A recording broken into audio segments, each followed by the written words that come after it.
On participe à un déploiement hors norme, j'ai envie de dire, jusque-là jamais réalisé par les armées françaises. Forcément, amener 3 Rafales sur Tahiti, c'est une chose qui ne s'est jamais faite.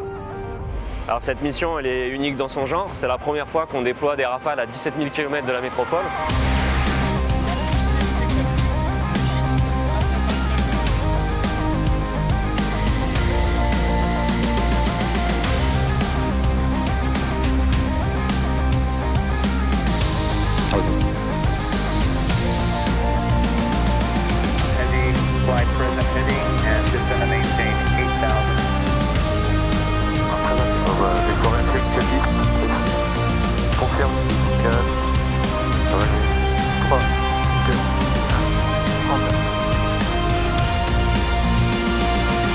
Le recul, initial.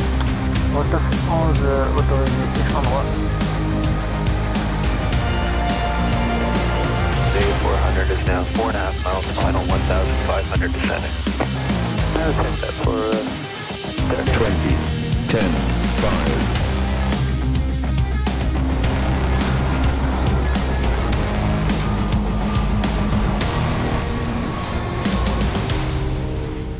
Une mission hors du commun, et Farawaka est une véritable aventure au bout du monde, avec les aviateurs du Pacifique plongés au cœur d'un déploiement inédit.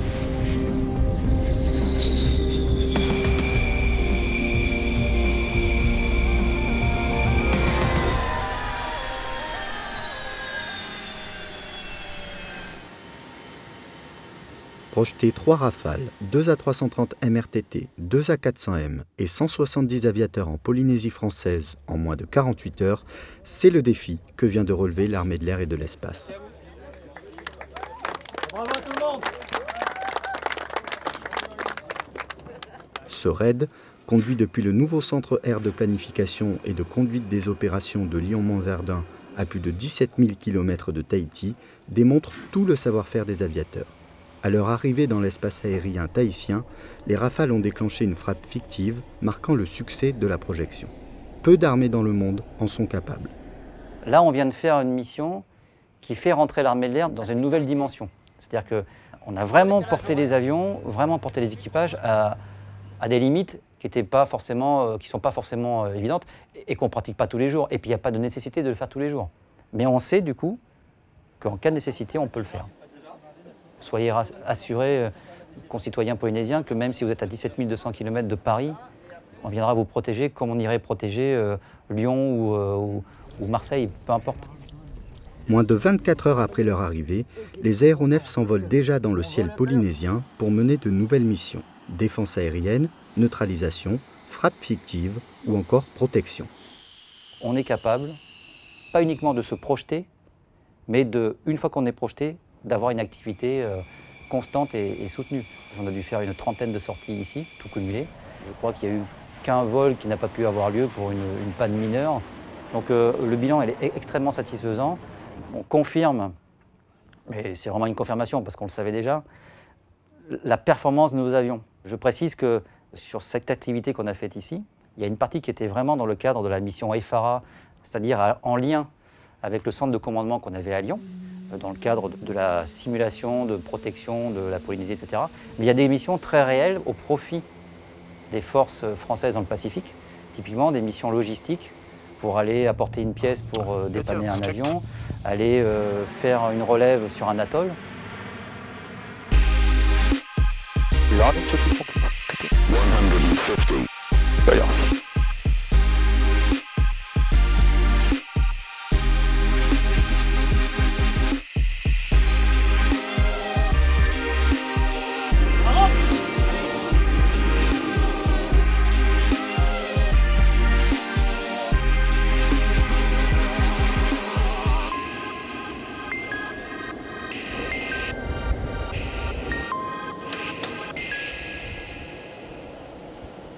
Dans le dispositif, l'A400M est un véritable soutien logistique, mais il réalise également des exercices dédiés. Alors l'A400M, il s'inscrit dans la mission Farawaka, qui est la projection de 3 Rafales dans le Pacifique. 3 rôles principaux. Le premier, c'est la mission de soutien logistique. Donc la projection d'hommes et de matériel en tout point de l'exercice. Le deuxième, c'est participation aux exercices à travers d'un rôle tactique, c'est-à-dire que là on va s'intégrer dans les manœuvres tactiques des chasseurs pour aller emmener sur des îles par exemple du matériel ou alors simuler des largages et pour simuler en fait une manœuvre générale où en fait les A400M sont protégés par les chasseurs et on peut aller dans une zone hostile déposer du fret ou des matériels. Et enfin on va assurer la mission de sauvetage en mer. Donc là c'est pour les convoyages au-dessus de la mer. S'il y a un pilote éjecté, la 400M est en mesure de larguer une chaîne, donc c'est un canot gonflable qui va permettre au personnel éjecté de se réfugier dans le cas. Donc on a développé des capacités de sauvetage à travers un certain nombre de procédures et on est en moyen de la réaliser au CEM, mais on n'a pas encore eu le temps de l'instruire aux forces et donc le CEM assure cette mission. Destination G24600.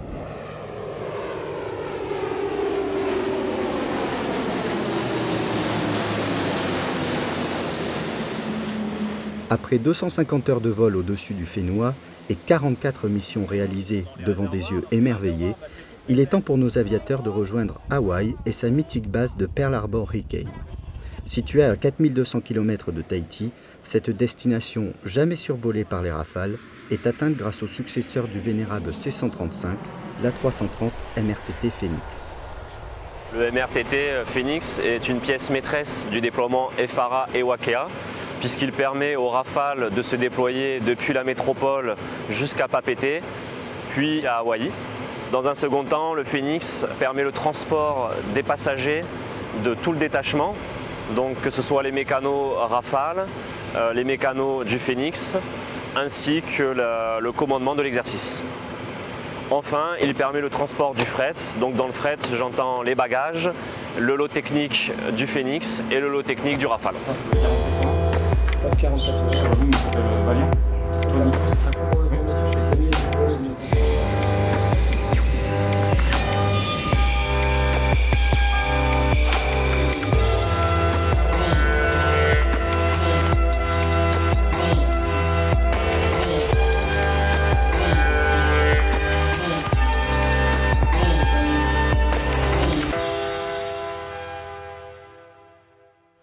Avant d'évoluer dans le ciel hawaïen en compagnie des F-22 et autres C-17, nous retrouvons le capitaine Thomas depuis le cockpit du Phoenix lors du transit vers Hawaï. On a décollé de Tahiti et là on est encore avec les chasseurs en route vers Hawaï et on a fait ça en 3 ravitaux. Et la phase un petit peu délicate, ce qu'on appelle le front intertropical, et on a réussi à s'insérer à l'intérieur. On a fait 3 ravitaux au lieu de 2 prévus initialement pour ravitailler un petit peu avant et un petit peu après le FIT pour qu'à chaque fois les chasseurs aient le pétrole nécessaire pour se dérouter sur un terrain. Bien sûr, on adapte les ravitaillements en fonction pour, si jamais le ravitaillement ne se passait pas bien, on a toujours une solution de secours qui permet d'aller sur un autre terrain. Bien messieurs, je crois qu'on peut dire terre en vue. En plus de ça, on les assiste dans la navigation, dans l'exploitation de la météo, des NOTAM, et puis grâce à nos moyens de communication, notamment ultra modernes qui viennent d'un A330 civil, on est capable de communiquer avec le contrôle par liaison satellitaire et du coup gérer un petit peu la navigation pour l'ensemble du dispositif.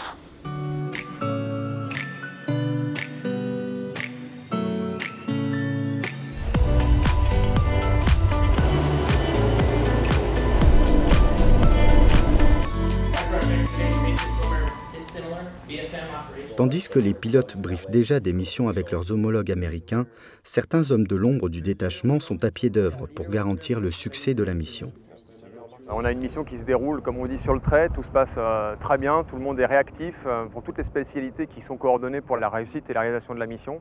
Ça va bien évidemment de tous les acteurs qui sont autour des avions, mais aussi toute une partie SIC, logistique, soutien, qui participent à la mission et qui travaillent ardemment pour la réussite de la mission. Sur la base d'Honolulu, on a beaucoup d'assets différents, des chasseurs qui sont les F-22, du ravitailleur qui est C-135 et puis des avions de transport C-17. Donc c'était l'occasion pour nous de faire un travail de coordination et de coopération avec eux.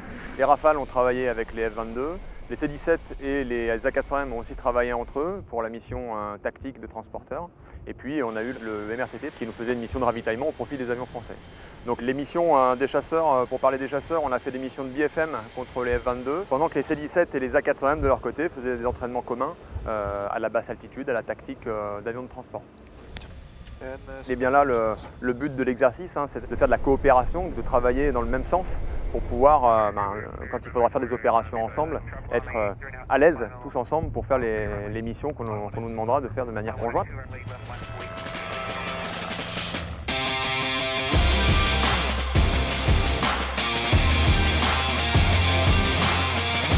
Le point de radar est en bon état, on n'a pas d'impact. Bon état de la turbine, les tuyaux ont pété, bon état de la fille.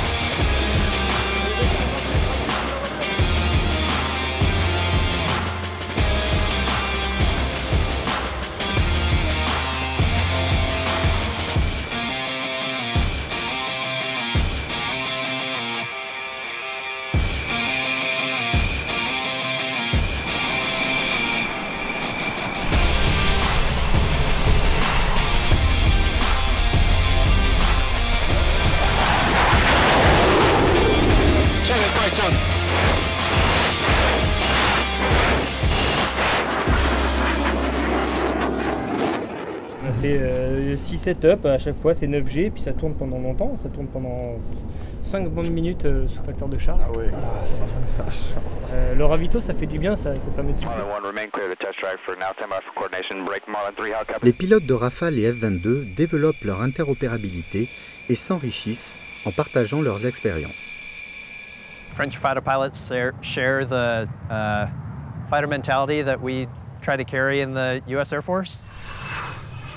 In our briefs and debriefs, we sit down and we talk similar terms, we talk similar concepts. Sometimes language barrier is there, but we're all talking about the same stuff. And the good thing is that we agree with a lot of those concepts on the fighter pilot level, which seems to reflect kind of Air Force broader level, and then hopefully beyond that. C'est toujours intéressant de créer des liens, de rencontrer les gens et de travailler ensemble. C'est que du bénéfice, quoi. C'est forcément super. Je pense que c'est vraiment une réussite de la part de tout le staff et tout le détachement. Donc à chaque fois qu'on part en l'air, on porte ça avec nous et c'est vraiment plaisant. Ouais. Une fierté globale que de faire partie de cette aventure que nous retrouvons aussi chez les mécaniciens, gardiens de la disponibilité des aéronefs.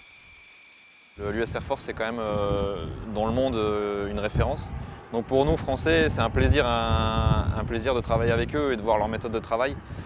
Et puis l'implication qu'ils ont dans leur métier et les petites différences qui peuvent exister entre nos deux armées. Et c'était hyper intéressant et hyper constructif de pouvoir échanger avec eux sur ce sujet-là. Ouais, ce qui restera, c'est que c'est la mission de ma carrière. Mais c'est le rêve. Ouais.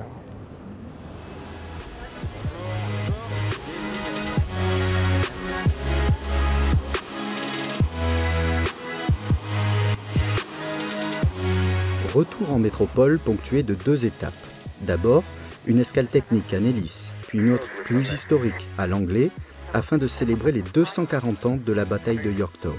Les aviateurs ont assuré la mission jusqu'au bout, ce qui laisse présager de futurs défis.